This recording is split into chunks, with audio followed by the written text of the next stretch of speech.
Welcome back to Baseball Rambles, everybody. Hope everybody's doing awesome out there, staying safe, getting excited about this off-season action that I'm sure will be starting up.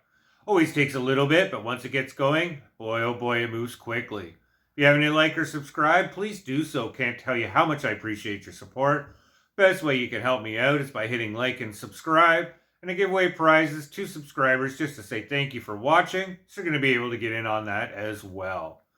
So we've been talking about the Toronto Blue Jays and maybe some early predictions at what they might do in this offseason. And there's been a lot of chatter about outfielder Tyler O'Neill. That's right.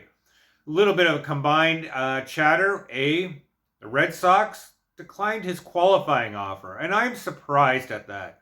Why? This guy's 29 years old. I know he has been injury riddled through his entire career, and we're going to talk about that in a little bit, but he still managed to put up 31 home runs this year in only 113 games. So that's really impressive. It could have been higher if he was healthy, and that's the key with O'Neill, if he was healthy.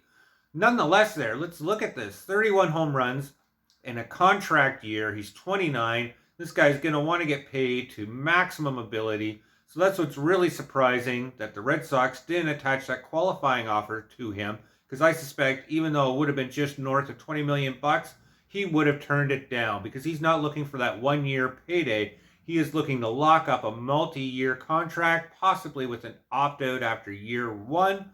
Just makes sense that that's what he would want. So it doesn't make sense at all that the Red Sox would not attach a qualifying offer. And by them not attaching that offer to him, it's going to raise his stock a bit because there's no draft pick associated with signing him. And why are teams going to want to sign him, and why is there that allure there? Let's look at his numbers from this year. He had a 241 average, down from, a little bit from his 246 lifetime average, but still 241 last season. 31 home runs, that's what everybody's looking at. 61 ribbies, slugging at .511, and an OPS at .847. Now let's dig a little bit deeper, because it's like looking at somebody with beer goggles. That numbers look good, but over the last 7 seasons, this guy has only been healthy enough to do 100 games twice. He's dealt with injuries with his foot, his leg, his knee, his back, his elbow. It's a long list, and every year it seems to happen. And now he's going to be signing a contract that's going to be putting him north of 30 years old. This is the years where his body's supposed to be starting to break down, let alone all the injuries that Tyler O'Neill has had from, up to the age of 29. Doesn't look good, especially if you are a player looking for a multi-year contract. All indications it's going to be 3 years. He's probably going to try to push to 4. But even at 3 years, he's going to want 48 to 60 million bucks. That's right, somewhere between 16 to 20 million dollars a year. And if you are paying that for somebody who is just going to be injured, all of a sudden that looks like a big lump to pay. Now, if you're getting somebody for under 20 million bucks who's going to put up a couple years of 30 plus home runs, that looks like a steal. And I'm not sure if the Jays can afford this.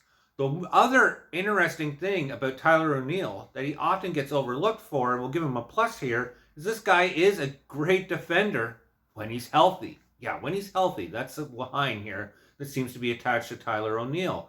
That's right, he's a 2-time Gold Glove winner, and he's won those Gold Gloves the 2 seasons he's managed to put up over 100 plate appearances. That's right, the 2 seasons over the last 7 that he's been healthy. So if you are signing Tyler O'Neill, you're taking a big risk because we know that power's there, that defense there. We just don't know if his health is there. And as I said, any player going north of 30 years old, you have to expect some sort of injuries to start to happen possibly. And if this is somebody who's already been injury-laden throughout his career, that makes an extra onus that goes, maybe we should stay away, especially for a multi-year contract. And the Blue Jays, who are in win-now mode, can't afford to have a player like Tyler O'Neill who's injured next year. We just can't. We're going all in. It's all or nothing, especially if we don't get that Vladdy extension signed. So at the end of the day, there is a lot to like about Tyler O'Neill, but I'm actually going to suggest that the Toronto Blue Jays shy away from him and maybe go for somebody that has a little bit more stability and a little less history of injury.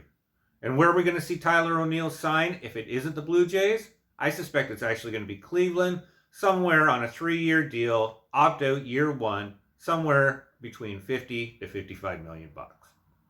Let me know what you think. Do you want to bring Tyler O'Neill home to Canada? Do you think the Jays should be all in on him? Do you think I'm selling O'Neill a little low here? Always appreciate to hear what you have to say in the comments below.